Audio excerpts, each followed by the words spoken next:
우리 예수 믿는 사람들에게는 소망이 있습니다. 아멘. 세상 사람들, 안 믿는 사람들이 절망하고 낙심한다 할지라도 그런 모든 상황 속에서도 우리 믿는 사람들에게는 소망이 있습니다. 왜 그런가? 마태복음 28장 20절에 보니까 우리 주님이 세상 끝날까지 우리와 함께 하신대요. 그런데 그 주님이 우리와 함께 하시면서 고린도전서 1장 8절에 보니까 그리스도의 날에 책망할 것이 없는 자로 우리를 견고하게 하신다는 것입니다. 그러니 우리에게 소망이 있죠. 그러므로 저와 여러분이 날마다 세상을 살아가실 때 우리를 끝까지 견고하게 하시는 그 주님의 능력을 의지해서 승리의 길, 믿음의 길 걸어가시기를 주님의 이름으로 축원합니다.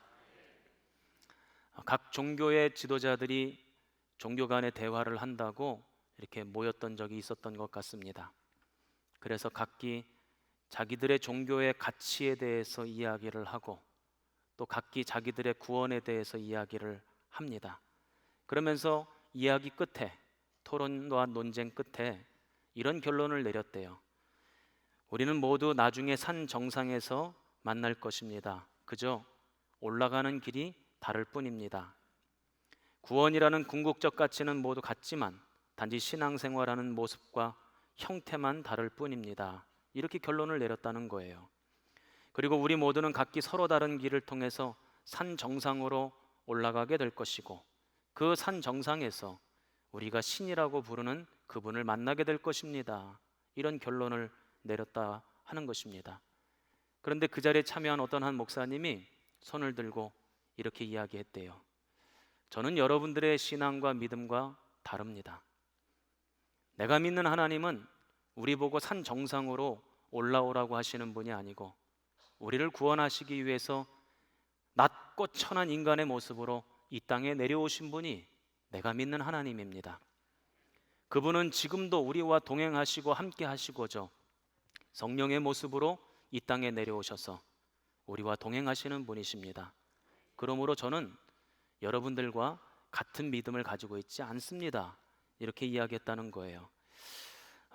저는 그 얘기를 듣고 너무 통쾌했어요. 너무 자랑스럽고 너무 좋았습니다. 여러분들도 그와 같은 믿음이 있으시죠?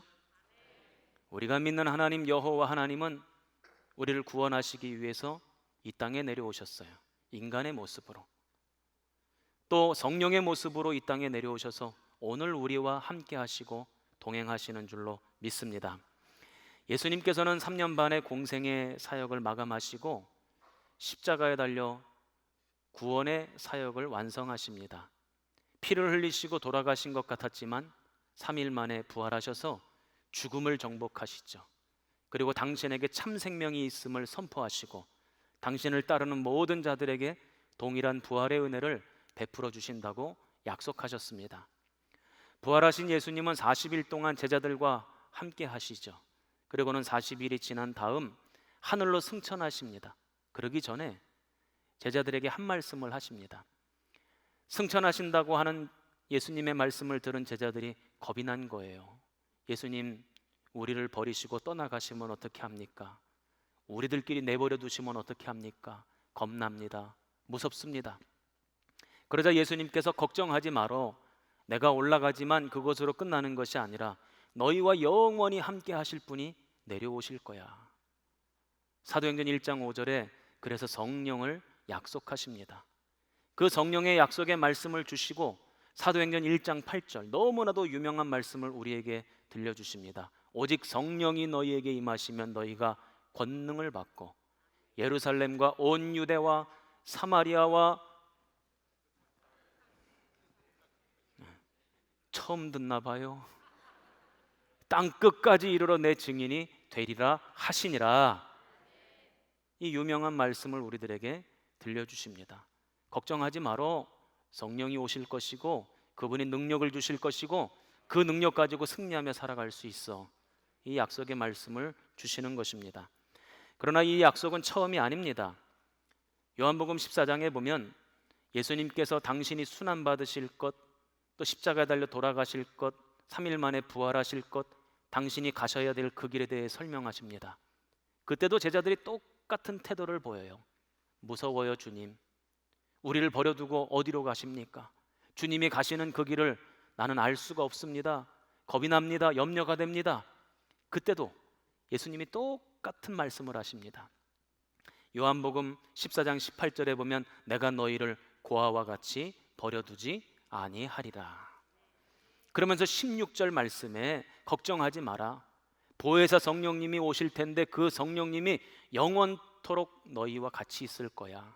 그분이 능력을 주실 거고, 그분이 힘을 주실 거고, 그분이 너희와 함께 할 거야. 이 약속의 말씀을 주십니다. 주님은 그렇게 약속하신 대로 오순절 마가의 다락방에 모인 120명의 제자들에게 임하죠. 놀라운 역사가 나타납니다. 그리고는 제자들의 모습이 완벽하게 변화가 됩니다. 성령 받기 전에 제자들의 모습은 어떠했습니까? 겁에 벌벌벌 떨었어요. 무서워했어요. 세상에 당당히 나서지도 못했어요. 내가 예수님의 제자라고 말도 못했던 사람들입니다. 그런데 그들이 성령을 받고 난 다음 능력이 생겼습니다. 목숨도 아끼지 않았습니다. 죽여도 좋대요. 감옥에 가둬도 좋대요. 때려도 좋대요. 있는 모든 것들을 다 빼앗아 가도 좋대요. 우리는 예수의 증인으로 살 수밖에 없다. 이렇게 세상에 당당하게 예수님의 제자임을 밝히죠. 우리 다음 주에 서서평 선교사님에 대한 영화를 이제 상영하게 될 텐데 그런 생각이 들었어요. 도대체 130년 전 이 땅에 푸른 눈의 금발의 젊은 그 선교사들이 왜 왔을까? 뭐 때문에 왔을까? 누가 그들을 이곳으로 이끌었을까? 저는 그것은 성령의 능력이라고 생각합니다. 성령의 능력이 아니고서는 그 젊은 사람들이 피를 흘리고 생명을 바쳐서 아무도 알지 못하는 이 땅에 올 리가 없어요. 그래서 성경은 뭐라고 이야기하냐면 성령 받은 사람들은 세상이 능히 감당할 수가 없다는 거예요. 오늘 우리 대림교회 모든 성도들이 성령 받아서 세상이 우리 대림교회 성도들을 능히 감당할 수 없게 되기를 주님의 이름으로 축원합니다. 오늘은 성령 강림절입니다. 오순절 마가의 다락방에 임재하셨던 그 성령님, 그것을 기념하는 날이고 기억하는 날입니다. 그러나 저는 이것을 기억하고 기념하는 것으로 끝나서는 안 된다고 생각해요. 또다시 그 동일한 역사가 오늘 이 자리에서 일어나고 성령의 놀라운 은혜가 우리 가운데 충만하게 드러나기를 주님의 이름으로 축복합니다. 그렇다면 우리는 어떻게 제자들처럼 성령을 받을 수 있을까? 목사님이 누누이 아이고 성령 받으라 그러는데, 성령 충만하라 그러는데, 성령의 능력으로 사명 감당하라 그러는데 아이고 나는 내가 성령 받았는가 안 받았는가, 긴가 민가 그런단 말이에요.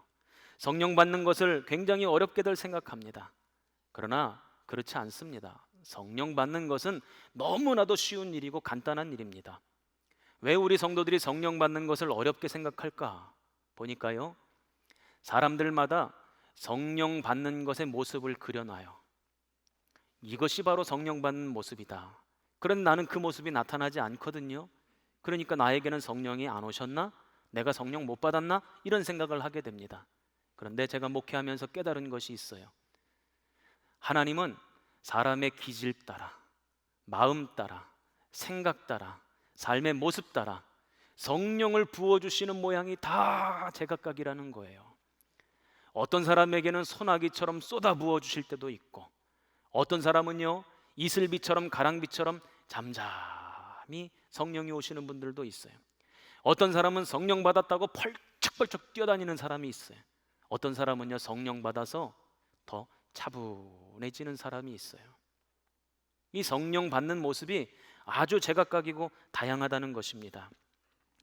우리 지난주에 이덕주 교수님이 오셔서 우리 감리교회 창시자 요한 웨슬레 목사님이 올더스게이시라고 하는 곳에서 회심 체험, 성령 체험한 것에 대해서 강의를 들려주셨는데, 그분의 일기를 보면 거기 뭐라고 쓰여져 있냐면 올더스게이트 그날 그 저녁 시간 나는 성령을 통해서 내 가슴이 뜨거워졌다 이렇게 표현되어져 있을 줄 알았어요.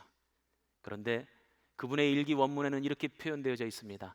가슴이 따뜻해졌다. 뜨거워졌다라고 표현할 줄 알았는데 따뜻해졌대요. 이게 그분이 잠잠히 성령을 받았다는 얘기죠. 그 잠잠히 받은 성령이 전 세계를 뒤집어 놓았지 않습니까? 마찬가지입니다. 오늘 저와 여러분의 성령의 임재하시는 모습, 우리에게 들어오시는 성령의 모습은 다 제각각일지라도 우리가 성령 받는 일은 어렵지 않다. 오늘 베드로 사도의 설교를 통해서 어떻게 성령을 받을 수 있는가 알 수 있습니다. 사도행전 2장 38절입니다. 베드로가 이르되 너희가 회개하여 각각 예수 그리스도의 이름으로 세례를 받고 죄 사함을 받으라. 그리하면 성령의 선물을 받으리라. 아멘. 우리가 회개하고 세례 받고 죄 사함을 받으면 우리 주님이 선물로 우리에게 주시는 것이 있대요. 우리 교회에서도 세례 받으면 세례 받고 난 다음에 교회에서 선물 주잖아요. 마찬가지로 우리가 죄 사함을 얻게 되면, 회개하고 예수 그리스도를 믿게 되면 하나님이 우리에게 선물로 주시는 것이 있는데 그게 뭐라고요? 그게 성령님이라는 거예요.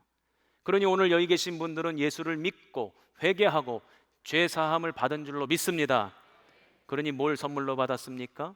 성령을 선물로 받은 거죠. 이와 똑같은 말씀을 사도 바울도 합니다. 에베소서 1장 13절입니다. 진리의 말씀 곧 너희의 구원의 복음을 듣고 그 안에서 또한 믿어 약속의 성령으로 인치심을 받았다. 복음을 듣고 그 복음을 믿었다는 거예요. 그랬더니 그 믿음에 따라 성령님이 임하셔서 구원의 보증인을 쳐주셨다는 거죠. 이것이 바로 성령 받는 방법입니다. 우리가 회개하고 예수님을 믿으면 그 순간 성령님은 우리 성도들의 심령 가운데로 들어오시죠. 다시 한번 할게요. 우리가 회개하고 예수 그리스도를 믿으면 타이밍을 좀 잘 맞춰요. 우리가 회개하고 예수님을 믿으면 그 순간 성령님이 우리 성도들의 심령 가운데로 들어오시는 줄로 믿습니다. 그 순간 성령님이 우리 속에서 일하기 시작하는 거예요. 그래서 우리가 예수 그리스도의 성품을 닮아가고 하나님의 마음을 닮아가고 하나님의 백성으로 점점 변화되어져 가는 거죠. 그래서 성령 받은 사람은 하나님처럼 생각하고 하나님처럼 행동하고 하나님처럼 바라보고 하나님처럼 말하고 하나님처럼 점점 그 거룩함을 닮아가게 되는 거죠. 이거를 갈라디아서 5장 22절 23절에는 성령의 열매라고 소개하고 있습니다. 오직 성령의 열매는 사랑과 희락과 화평과 오래 참음과 자비와 양선과 충성과 온유와 절제니 이 같은 것을 금지할 법이 없느니라. 성령이 내 속에 들어와서 역사하시기 시작하면 그 증거가 막 삶의 자리에 나타나는데 이 성령의 열매가 드러나기 시작한다는 거예요. 그거는 어느 누구도 못 막는다는 거예요. 바라기는 우리 대림교회 모든 성도들에게 성령님이 충만하게 일하셔서 이 성령의 열매를 막을 자가 없게 되기를 주님의 이름으로 축복합니다. 그러니까 성령님이 내 속에서 일하시면 이런 열매가 나타난다는 것입니다. 그런데 이것은 또 하나 무슨 증거가 되느냐? 내 속에서 성령이 일하시는지 아닌지 그 지표가 된다는 거예요. 내 속에서 일하시는 그 증거가 된다는 거예요. 이런 성령의 열매의 모습이 내 삶에 안 나타난다. 그렇다면 그것은 지금 성령이 내 속에서 일하고 계시지 않는구나. 반대로 이런 열매가 나타난다. 그러면 내 속에서 지금 성령님이 일하고 계시는구나 하고 깨달을 수 있는 지표가 된다는 것이죠. 사랑하는 우리 대림교회 성도 여러분, 성령의 열매가 나타날 줄로 믿습니다. 그런데 이렇게 믿음을 고백하고 성령을 받는 것, 이것으로 끝나는 것이 아니라는 거예요. 여기는 아주 중요한 두 가지 이슈가 있습니다. 첫 번째, 성령을 받았느냐? 그러면 받은 것으로 그치지 말고 소멸치 않도록 애를 써라.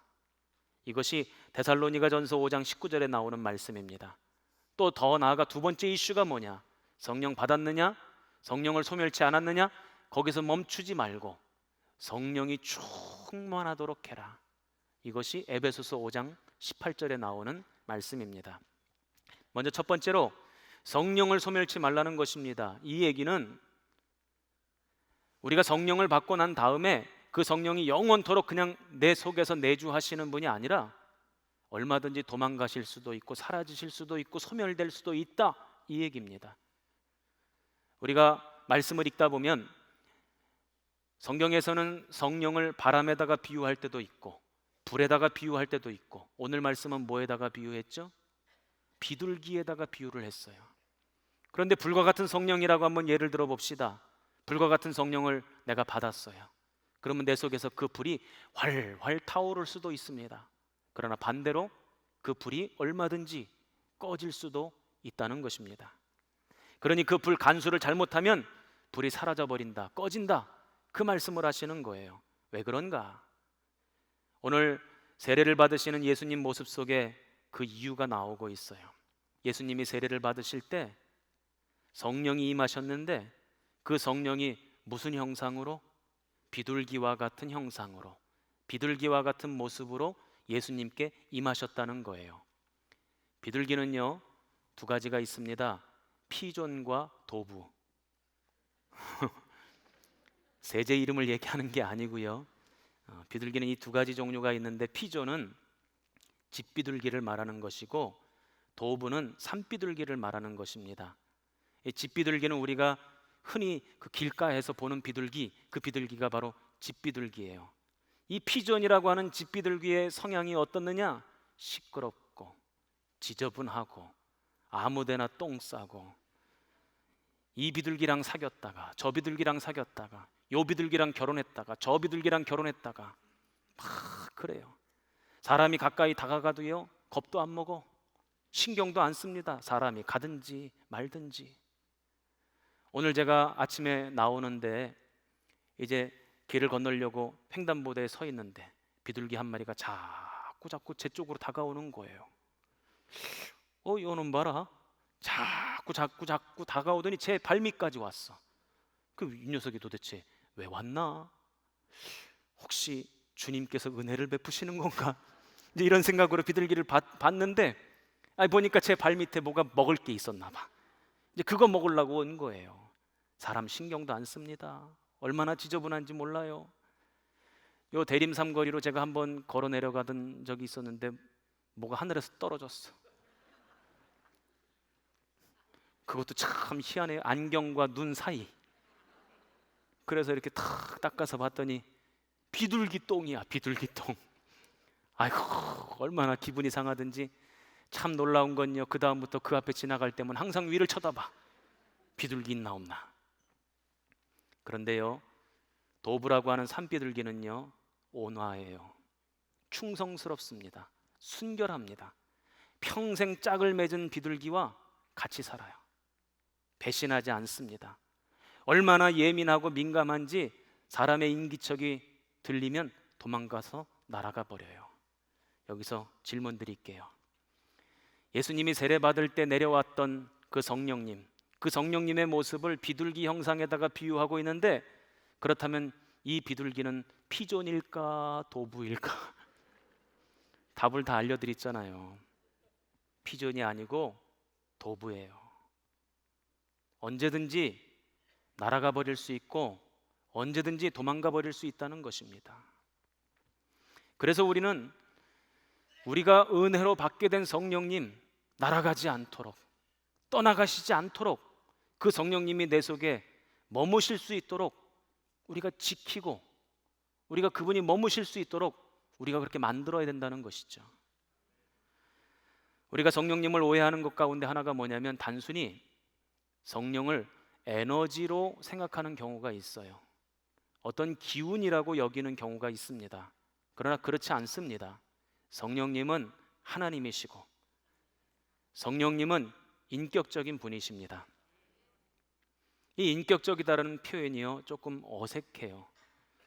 이 인격적이다, 성령님은 인격적이시다, 이런 얘기를 한다면 그건 마치 우리 사람들에게 가지고 있는 속성이, 그 속성을 성령님이 닮으셨다, 이 얘기처럼 비춰질 수 있지 않습니까?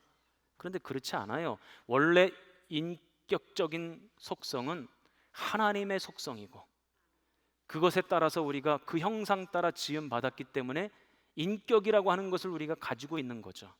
원래 그분의 속성이에요. 이 인격이라고 하는 것이 도대체 뭐냐? 우리가 다른 사람과 만나서 관계를 맺고 친해지는 것과 똑같다는 거예요. 또 때로는 다른 사람들과 싸우고 다투고 헤어지는 것과 똑같다는 거예요. 우리가 성령님과의 관계를 맺을 때도 그와 유사하다는 것입니다. 그게 성령님이 인격적이라는 이야기입니다.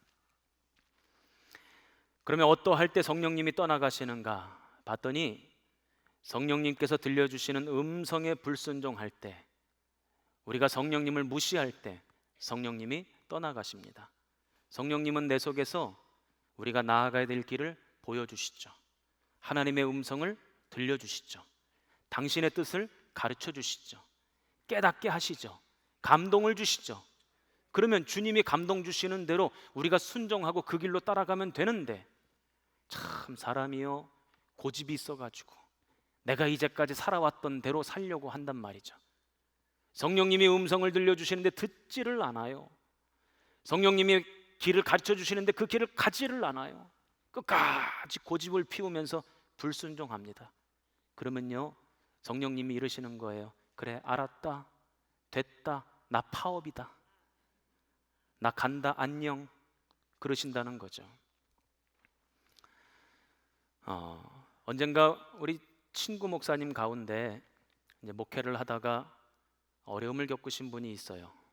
이제 그분이 이제 어려움을 겪고 나니까 누구에게 이야기하기도 어렵고 힘들잖아요. 그러니까 이제 친구인 저한테 전화를 해서 상담을 하는 겁니다. 어려운 처지를 이야기하는 거예요. 그 제가 전화로라도 통화하고 또 여러 번 만나기도 하고 밥도 사주고 격려도 하고 그러면서, 그래도 이 앞에 있는 이 강득한 목사가 목회 좀 한다고 그러잖아. 그냥 웃는 건 건강에 좋고 비웃는 건 건강에 안 좋아요. 예. 지금 그냥들 웃으시는 거죠? 비웃는 거 아니고? 예, 감사해요. 사랑하고 축복합니다. 그래서 제가 그 얘기를 다 듣고 요렇게 하면 그 문제가 잘 해결될 것 같아요. 그래가지고 우리 친구 목사님한테 요거는 요렇게 했으면 좋겠고 저거는 저렇게 했으면 좋겠고 이렇게 가르쳐 줬어요. 그러면 그대로 좀 해야지. 말을 안 들어먹어요. 또 권면하고 조언해도 안 들어먹어요. 또 조언해도 권면해도 그 감정에 휩싸여 가지고 헤어나오지를 못하고 지혜를 따라가지 못하고 그냥 감정 따라가더라고. 너무너무 안타까웠어요. 여러 번 권면하고 조언하는데도 안 들어먹어요. 그래서 제가 너무 속상하고 답답해서 저희 아내한테 이런저런 사정을 얘기를 해줬죠. 그랬더니 저희 아내가 그래요. 여보, 그만해요. 그만하래요. 이제 그만하라는 거예요. 안 들어먹으니까 그만하라는 거예요. 우리 성령님도 똑같습니다. 저와 여러분이 성령의 음성에 순종하지 않으면 어느덧 성령님은 떠나가시게 되는 거죠. 바라기는 성령님이 음성을 들려주실 때마다 즉시 순종해서 생명의 길, 은혜의 길, 축복의 길로 나아가시기를 축원합니다. 또 성령님은요, 우리가 하나님을 영적으로나 육적으로나 배신하면 떠나가게 되어 있습니다. 성령님은 거룩한 영입니다. 그래서 우리 안에 들어오시는 영은 우리가 영적으로나 육적으로나 순결하기를 원하세요. 그런데 그 순결을 지키지 못하면 성령님은 배신당했다고 생각하고 떠나가시는 겁니다. 이것을 에베소서 4장 30절은 성령을 근심하게 하는 것이다 이렇게 표현하고 있습니다. 거룩하게 하시는 영이기 때문에 우리가 순결함을 지키지 못하면, 그러면 성령님은 우리 속에 있을 자리를 얻지를 못하시는 거예요. 은혜로 받게 된 성령님을 소멸하는 길이 되는 거죠. 성령을 근심하게 하는 일들에 대해서 에베소서 4장은 이렇게 열거하고 있습니다. 분을 내는 것, 도둑질하는 것, 더러운 말 하는 것, 악독. 이 악독은 원한을 품는 걸 말합니다. 떠드는 것. 떠드는 것도 나 굉장히 많이 떠들었는데, 여기서 떠드는 것은요, 화를 내면서 막 소리치는 것을 말하는 겁니다. 또 남을 비방하는 것, 이런 것들이 성령을 근심하게 하는 것이고 영적으로나 육적으로나 하나님을 배신하는 일이다, 이 얘기입니다. 또 갈라디아서 5장에 보면 성령을 거스르는 일에 대해서 말씀을 하십니다. 그게 뭐냐? 육신의 소욕을 따라 하는 일들이래요. 우리가 육신의 소욕을 따라 어떤 일들을 행하게 되면 그것은 하나님을 배신하는 일이고 성령을 거스르는 일이고 성령을 소멸하는 일이라고 말씀하십니다. 그 일이 뭐냐? 음행, 더러운 것, 호색, 우상 숭배, 주술, 원수 맺는 것, 분쟁, 시기, 분내는 것, 당짓는 것, 분열하는 것, 이단, 투기, 술 취함, 방탕함, 이런 것들이 성령을 거스르는 것들이래요. 그래서 갈라디아서 말씀은 이런 것들을 경계해라. 그래야 성령을 소멸치 않을 수 있다, 이 말씀을 하시는 거죠. 바라기는 우리 교회 성도들은 여러분들 모두가 이런 악한 것들을 경계해서 성령이 머무는 인생, 성령이 내주하시는 심령 되시기를 주님의 이름으로 축복합니다. 두 번째 이슈, 성령이 머무는 것도 머무는 것이지만 한 걸음 더 나아가서 성령이 충만해야 된다는 것입니다. 이 충만하다는 것은 무슨 뜻이냐면요, 차고도 넘친다는 거예요. 넘쳐서 나를 완전히 뒤덮어버리는 것, 이게 바로 성령의 충만함입니다. 그 성령이 충만한 사람은 그 충만함이 나의 마음을 뒤덮고 나의 생각을 뒤덮고 나의 경험을 뒤덮고 나의 감정을 덮어버려요. 그래서 하나님처럼 생각하게 만드시고 하나님처럼 말하게 만드신다는 것입니다. 제가 익산에 있을 때 한 가정이 이제 모자가 교회에 나오시는 분들이 계셨어요. 한 분 어머니는 권사님이시고 한 사람은 아들 청년이었는데, 이제 이 가정이 어렸을 때 이제 아버지가 부인과 아들을 버리고 도망을 가는 바람에 참 어렵게 살았어요. 이 어머니 권사님은 시장에 나가서 생선을 파는 이제 장수로 생계를 꾸려 가셨고, 그리고 아들은 늘 그런 마음이 있었던 것 같아요. 우리 엄마가 나 키우느라고 고생했으니까 내가 꼭 성공해서 돈 많이 벌어서 직장 취직해서 우리 엄마 잘 모셔야지. 그런데 이 청년이요, 하는 일마다 잘 안 돼요. 취직 시험을 봐도 제대로 회사에 못 들어가는 거예요. 늘 그런 어려움을 겪고 있었어요. 그런데 어느 날 권사님이 교통사고를 당하셨습니다. 그러는 바람에 이제 장사도 못하고 병원에 이제 입원하시게 된 겁니다. 제가 병원에 신방까지 갔다 왔어요. 이 주일날 예배를 드리는데 그 청년이 늦게 들어옵니다.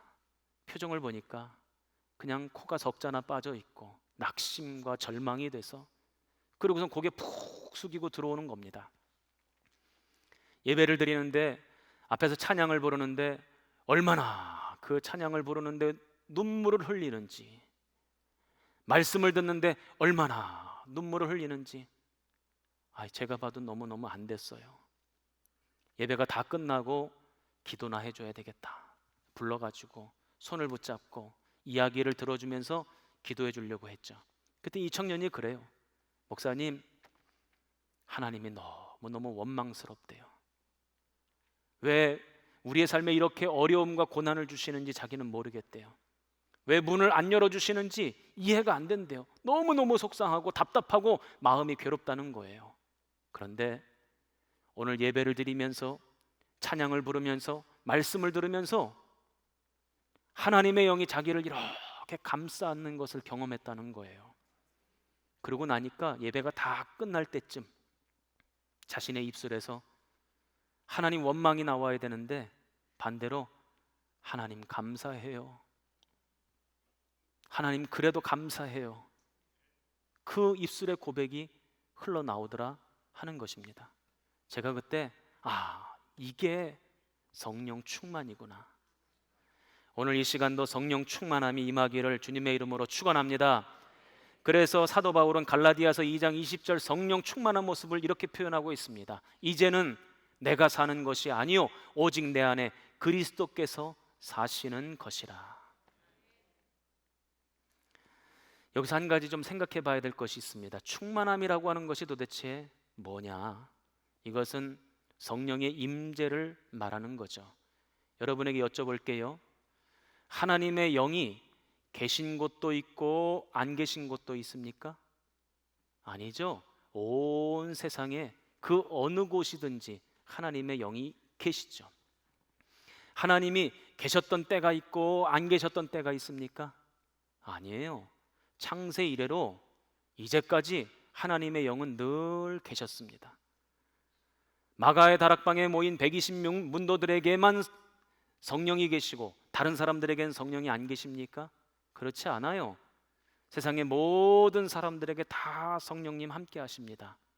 그런데 문제는 언제나 어디나 누구에게나 함께 하시는 성령님이 언제나 어디서나 누구에게나 동일하게 역사하시는 분은 아니라는 거예요. 특별하게 붙드시는 사람이 있는가 하면 특별하게 역사하시는 시간이 있고 강력하게 일하시는 장소가 있다는 거예요. 이것을 성령의 임재라고 부릅니다. 그러니까 우리 하나님은 온 세상에 편만하게 계시는 분이세요. 이거를 신학적인 용어로 하나님의 편재하심이라고 말합니다. 어디나 계시고 언제나 계시고 누구에나 계시지만 그러나 똑같이 일하시는 분은 아니라는 거예요. 강력하게 일하시는 때가 있고 강력하게 붙드시는 사람이 있고 요때쯤 되면 조금 아멘 좀 해야 되지 않나. 자, 제가 다시 할게요.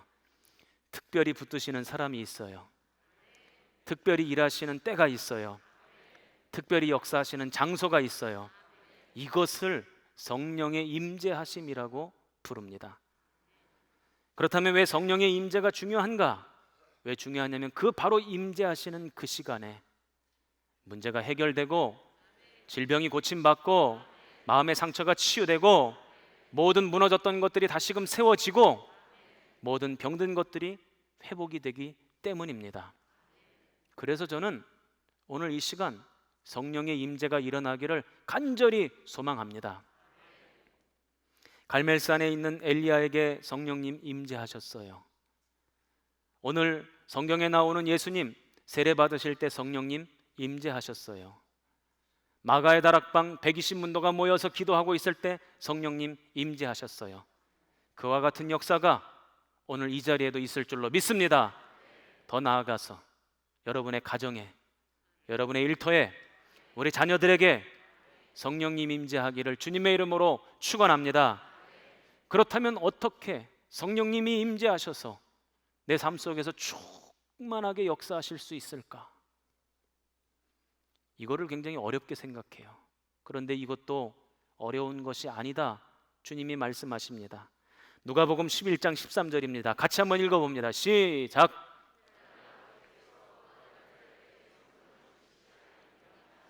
아멘. 어떻게 하면 성령님 주신다는 거예요?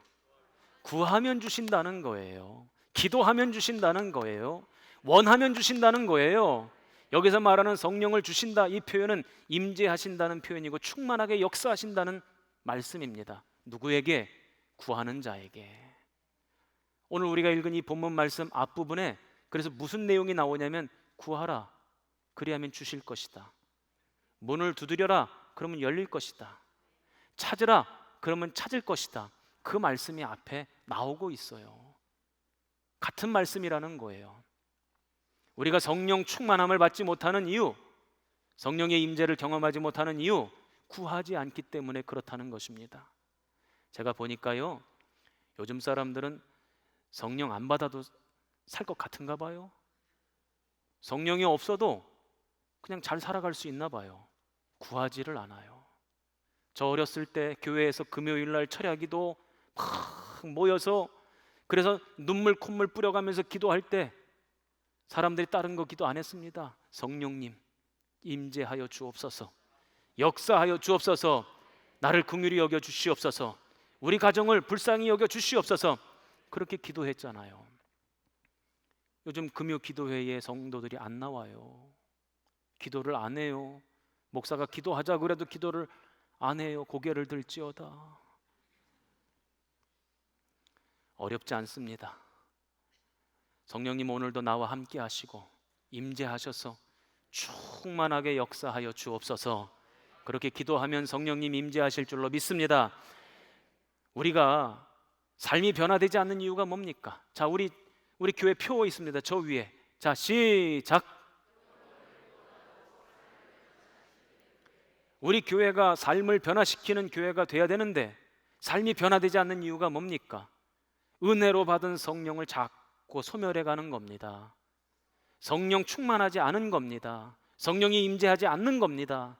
그러니까 삶에 그 어떤 변화도 나타나지 않는 겁니다.